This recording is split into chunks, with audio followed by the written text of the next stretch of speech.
Emotional stability. யாராவது உங்களுக்கு துரோகம் செஞ்சுட்டாங்கன்னு நீங்கள் நினைக்கிறீங்க, கடன் வாங்கியிருக்கீங்க, கடன்காரர்களுக்கு நான் பதில் சொல்ல முடியல, எனக்கு பயமாக இருக்குது, கணவன் மனைவிக்குள்ள பிரச்சனை, இந்த மாதிரி நிறைய விஷயங்கள் உங்களுக்கு வாழ்க்கையில் நடந்துட்டுருக்கு அப்படின்னா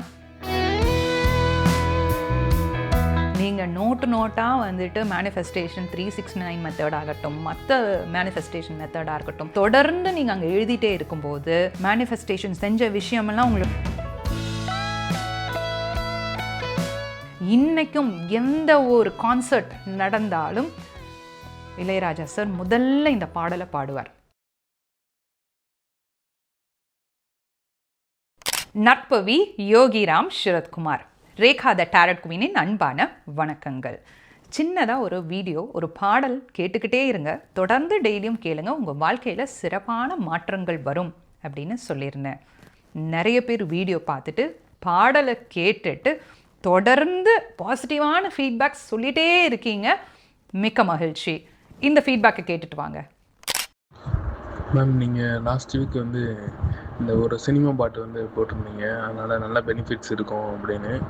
ஜனனி ஜனனி அந்த இளையராஜா ஒரு பாட்டு, அது ரொம்பவே அது நீங்கள் இந்த ஷார்ட் வீடியோவில் என்னென்ன பெனிஃபிட்ஸ் இருக்குன்னு சொன்னீங்களோ எல்லாமே எனக்கு நான் ரியல் லைஃப்பில் பார்த்தேன் மேம், அனலைஸ் பண்ணேன்.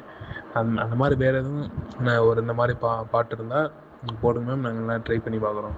ஒரு நாளைக்கு 3லேருந்து 4-5 வாட்டி இந்த பாட்டை டெய்லி போட்டுவிட்டு நல்லா கேட்குறேன் மேம். எனக்கு நல்ல ஒரு வைப்பாக இருக்குது மேம். கேட்டிங்களா? எவ்வளோ அழகான ஒரு ஃபீட்பேக், மன மகிழ்ச்சியோடு இருக்குது இல்லையா கேட்கும்போதே.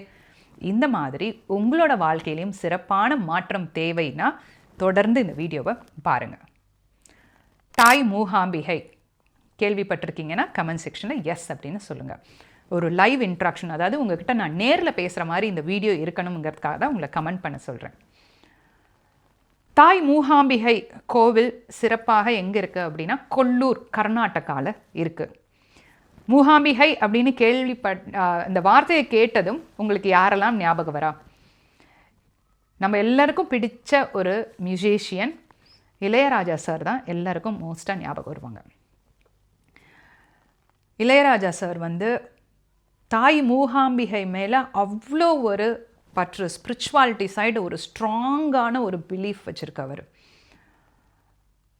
நம்மளாம் இப்போ தான் மேனிஃபெஸ்டேஷன் பற்றி பேசுகிறோம், எப்படி பிரார்த்தனை செய்யணும் அப்படின்னா பேசிகிட்டு இருக்கோம். ஆனால் 30 வருடத்திற்கு முன்னாடி கூட அவரை இன்டர்வியூஸ் கொடுக்கும்போது அழகாக சொல்லியிருப்பார், நான் கையெடுத்தெல்லாம் கும்பிடலாம் மாட்டேன், டக்குன்னு போயிட்டு ஆதிசங்கர குரு நீங்கள் இருக்கீங்களா, எனக்கு ஒரு அறிகுறி காமிங்க, நீங்கள் என் கூட வரணும், இப்படி ஒரு கட்டளை மாதிரி, always the energy is with him அப்படிங்கிற மாதிரி ஒரு பிலீஃப், அந்த தாட், அந்த எண்ண அலைகளை அப்போத்துலேருந்தே அவர் கொண்டு வந்திருக்கார்.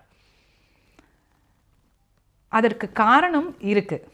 அவர் எப்படி இவ்வளோ ஸ்பிரிச்சுவாலிட்டி சைடில் எவ்வளோ ஸ்ட்ராங்காக ஏன் தாய் மூகாம்பிகையாக இருக்கட்டும், ஆதிசங்கரர் அவரை குருவாக எடுத்து அவர் எப்படி அவரோட மியூசிஷியனாக இருக்கிறார் இப்போது. ஆனால் உலகத்திலே ஒரு வேர்ல்டு ஃபேமஸ் மியூசிஷியன் அவர் இந்த நிலைக்கு இவ்வளோ சக்ஸஸ்க்கு உயர்ந்ததுக்கு காரணம் ஸ்பிரிச்சுவாலிட்டியில் அவர் வச்சிருந்த நம்பிக்கை, எஸ்பெஷலி தாய் மூகாம்பிகை. இன்றைக்கும் அவர் எப்படி பேசுவார் அப்படிங்கிறத நிறைய இன்டர்வியூஸில் அவர் சொல்லிகிட்டு இருக்காரு. நீங்கள் வீடியோஸ்லாம் போய் பாருங்கள். குயிக்காக ஒரு சம்மரியாக உங்களுக்கு நான் சொல்லிடுறேன்.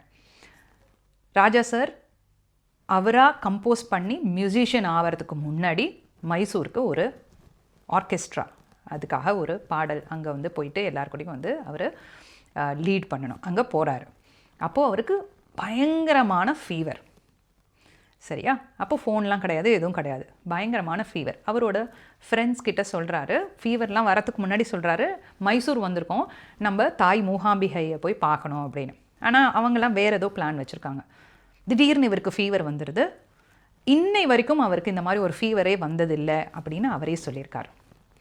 அந்த மாதிரி ஒரு ஃபீவர், உயிர் போகிற அளவுக்கு வந்த ஒரு காய்ச்சல் அவருக்கு. டேப்லெட்ஸ் எடுக்கலை, எதுவுமே பண்ணல. ஆனால் திடீர்னு சரி அவங்க ஃப்ரெண்ட்ஸ் சொல்கிறாங்க, சரி கோவிலுக்கு போகலாம் அப்படின்னு சொல்லி அவரை கூட்டிகிட்டு போகிறாங்க.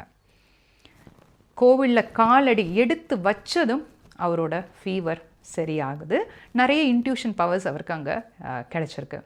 மூகாம்பிகை கோயிலுக்குள்ள ஃபஸ்ட்டு ஸ்டெப் எடுத்து வைக்கிற நெஞ்சில் மின்னல் போல ஒரு தாக்குதல். கோயிலை சுற்றி பிரதட்சிணமாக வந்து முடிகிறதுக்குள்ள மூகாம்பிகை வந்து நல்லா வந்து இதயத்தில் ஃபுல்லாக ஆக்குப்பை பண்ணி ஃபுல்லாக நிறைஞ்சிட்டான். சின்னதாக ஒரு மேனிஃபெஸ்டேஷன் செய்கிறாரு. சரியா? என்ன சொன்னார் தெரியுமா? தாயே மூகாம்பிகை, நான் அடுத்த டைம் உன்னை பார்க்க வரத்துக்குள்ளே உன்னை பற்றி 2 கீர்த்தனையாவது நான் பாடணும்னு. Very simple manifestation. அழகாக சொல்லிட்டாரு. இம்மீடியட்டாக அந்த மேனிஃபெஸ்டேஷன் அவருக்கு அங்கே நடந்தது. தெரியுமா எப்படின்னா, அந்த கோவிலில் பிரார்த்தனைகள் நடந்துட்டுருக்கு, பூஜை நடந்துட்டுருக்கு. அப்போ அங்கே இருக்கவங்க ராஜா சாரை பார்த்து சொல்கிறாங்க, பாடுங்க அப்படின்னு சொல்கிறாங்க. அப்போ அவருக்கு என்ன பண்ணுறதுனே தெரியல. அவருக்கு கீர்த்தனை இதெல்லாம் ரெடியாக இல்லை. பட் இம்மீடியட்டாக ஒரு 2 வரி கீர்த்தனை பாடுறாரு. அவருக்கு தெரிஞ்சது அந்த டைமில் பாடுறாரு. மிராக்கிள் இல்லையா? அதுதான் ஃபஸ்ட்டு மிராக்கிள் தாய் மூகாம்பிகை ராஜா சாருக்கு கொடுத்தது. அடுத்தது அந்த பாடலை பாடிட்டு வந்துடுறாரு. ஒரு கம்போசிஷன் இருக்குது, வராரு. ஒரு பாடல் கம்போஸ் பண்ணணும். அதுதான் அவரோட முதல் பாடல்.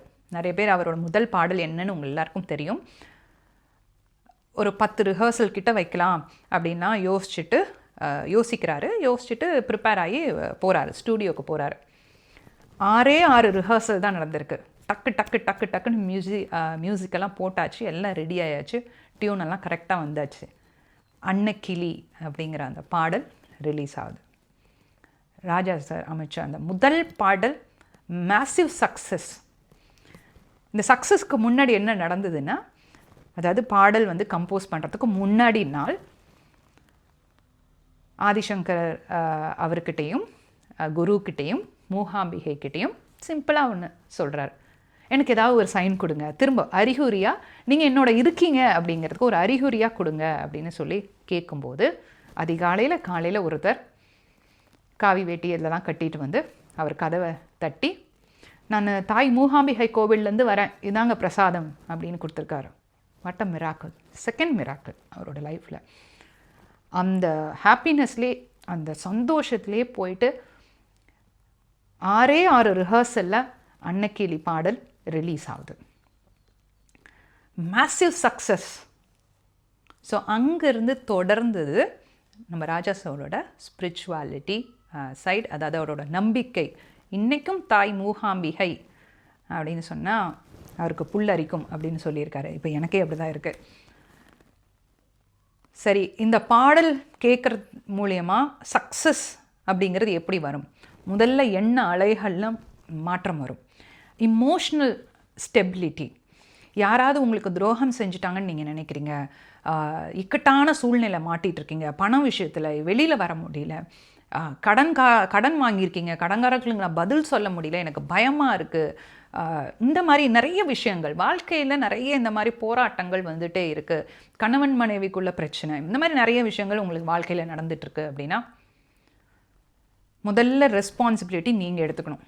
இந்த தவறுகள் அனைத்தும் நடக்கிறதுக்கு காரணம், என்னோடய வாழ்க்கையில் இதெல்லாம் நடக்கிறதுக்கு காரணம் நான் அப்படின்னு ஃபஸ்ட்டு சொல்லிவிட்டு, டெய்லியும் வந்து தாய் மூகாம்பிகையை நினச்சி இந்த ஜனனி ஜனனி பாடல் கேட்டுகிட்டே இருங்க. கல்யாணி ராகத்தில் அமைஞ்ச இந்த பாடல் நிச்சயமாக, இப்போ நான் நிறைய வீடியோஸில் நானே சொல்லியிருப்பேன், 741 ஹர்ட்ஸ் ஹீலிங் மியூசிக் கேளுங்க, 521 கேளுங்க, இந்த மாதிரி நிறைய ஹர்ட்ஸ் எல்லாம் இருக்குது. அதெல்லாம் அதையும் தாண்டி, ஆனால் பிடிச்ச மாதிரியான ஒரு பாடல், எல்லாருக்கும் நம்பிக்கை கொடுக்கக்கூடிய ஒரு பாடல் அப்படின்னா இந்த பாடல். தினமும் கேளுங்க, கேட்டுகிட்டே இருங்க. மனசு ரொம்ப கஷ்டமாக இருக்கா, உடனே இந்த பாடல் போட்டு கேளுங்க, மனசு இழகிடும். தாட்ஸ் வந்து மாற ஆரம்பிச்சிடும். டக்குன்னு சட்டுன்னு அந்த ஃப்ரீக்வன்சி, அந்த வைப்ரேஷனில் அந்த பிரெயின் ஃப்ரீக்வன்சி வேவ்ஸ் வந்து மாற ஆரம்பிச்சிடும். அப்போது மாறும்போது தொடர்ந்து நல்ல எண்ணங்கள், சிந்தனைகள் வர ஆரம்பிக்கும்.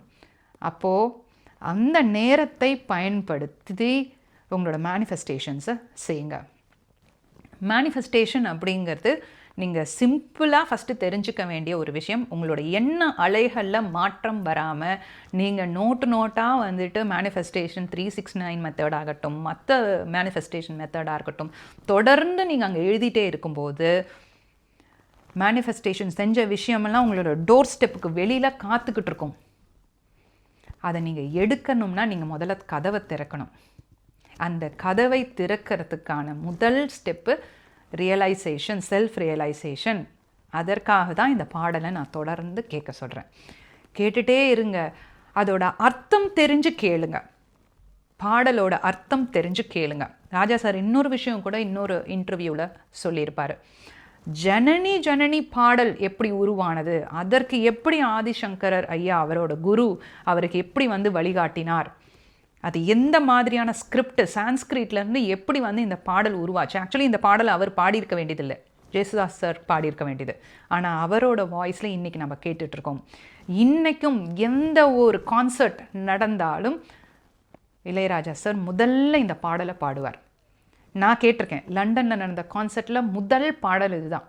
அப்படியே அந்த பாடல் பாடினதும் அப்படியே அந்த வைப்ரேஷன் அப்படியே எல்லாரோட மனசுலையும் ஹிட் ஆகும் பாருங்க. அந்த ஷோ சக்ஸஸ். அந்த வைப்ரேஷன் அப்படின்னு சொல்லும்போது எல்லாரோட மனசுலையும் வந்துட்டு அந்த பக்தி அப்படிங்கிறது வந்துடும். அது எந்த ஒரு ரிலீஜனாக இருந்தாலும் சரி, இதற்கும் மதத்திற்கும் எந்த சம்பந்தமும் இல்லை. நீங்கள் பாடலை கேளுங்க, அந்த ராகத்தை கேளுங்க. அந்த ராகம் சரியான முறையில் எப்படி அமைஞ்சிருக்குங்கிறது இன்னொரு விஷயம். கேளுங்க, கேட்டுட்டு தொடர்ந்து உங்களோட ஃபீட்பேக்ஸை எனக்கு சொல்லிகிட்டே இருங்க.